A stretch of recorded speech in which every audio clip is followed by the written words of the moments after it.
ನಿಮ್ಮ ಮನೆಯವರು ಅಥವಾ ಫ್ರೆಂಡ್ಸ್ ಇಲ್ಲ ಬಟ್ ಮನೆಯವರು ನಿಮ್ಮ ಬಗ್ಗೆ ಒಂದು ಕಂಪ್ಲೇಂಟ್ ಮಾಡೋದಾದ್ರೆ ಯಾವ ವಿಷಯ ಆಗಿರುತ್ತೆ ಅಥವಾ ಯಾವ ಒಂದು ವಿಚಿತ್ರ ಅಭ್ಯಾಸ ಆಗಿರುತ್ತೆ?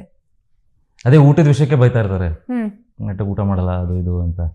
ಬಟ್ ಮಾಡ್ತೀನಿ, ನಾನು ಟೈಮ್ ಮಾಡ್ತಾ ಇರ್ತೀನಿ. ಬಟ್ ಆಬ್ವಿಯಸ್ಲಿ ಗೊತ್ತಲ್ಲ, when someone cares for you too much ಅವರು ಅದೇ ಹೇಳ್ತಿರ್ತಾರೆ, ಊಟನೇ ಮಾಡಲ್ವಲ್ಲ ಅಂತ. ಶೂಟಿಂಗ್ ಸ್ಪಾಟ್ನಲ್ಲಿ ನೀವು ಕೇಳುವಂತಹ ಸುಳ್ಳು ಯಾವುದು? ಆಗಾಗ ಜನ ಒಂದಷ್ಟು ಮಾತಾಡ್ತಿರ್ತಾರೆ, ಸುಳ್ಳು ಕೇಳ್ತಿರ್ತೀರ, ನಿಮಗನ್ಸುತ್ತೆ? ಸುಮಾರಿದೆ ಬಿಡಿ, ಹೇಳ್ಕೊಳಕ್ಕಾಗಲ್ಲ. ಅಂದರೆ ಒಂದೊಂದ್ಸರಿ ಅನ್ಸುತ್ತೆ ಈ ರಿಯಲ್ ಆ್ಯಕ್ಟಿಂಗ್ ಸ್ಟಾರ್ಟ್ ಆಗೋದೇ ಕಟ್ ಅಂದಮೇಲೆ ಅಂತ. ನಿಮಗೆ ಒಬ್ಬರ ಮನಸ್ಸನ್ನ ಓದುವಂತಹ ಶಕ್ತಿ ಸಿಕ್ಕಿದ್ರೆ ಯಾರ ಮನಸ್ಸನ್ನ ಓದಬೇಕು ಅಂತ ಆಸೆ?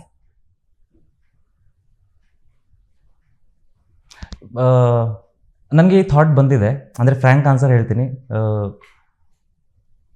ಅದು ಓದಿದ್ರೆ ಭಯ ಆಗುತ್ತೆ. ಸೊ ಅದು ಯಾರದೇ ಆಗಿರಲಿ, like if you think about it, okay, ನೀವು ಒಬ್ಬರ ಮೈಂಡ್ನ ಕಂಪ್ಲೀಟ್ಲಿ ರೀಡ್ ಮಾಡ್ಬಾರ್ದು ಅಂದರೆ ಅದು actually it's a very dangerous thing. Because ನೀವು ಒಂದು ಪರ್ಸ್ಪೆಕ್ಟಿವ್ ಬಿಲ್ಡ್ ಮಾಡ್ಕೊಂಡಿರ್ತೀರ ಒಬ್ಬರ ಬಗ್ಗೆ. ಎಲ್ಲರೂ ಅದು ಓದ್ಬಿಟ್ಟು ಎಲ್ಲ ಗೊತ್ತಾಗ್ಬಿಟ್ರೆ then it's a scary experience. Okay.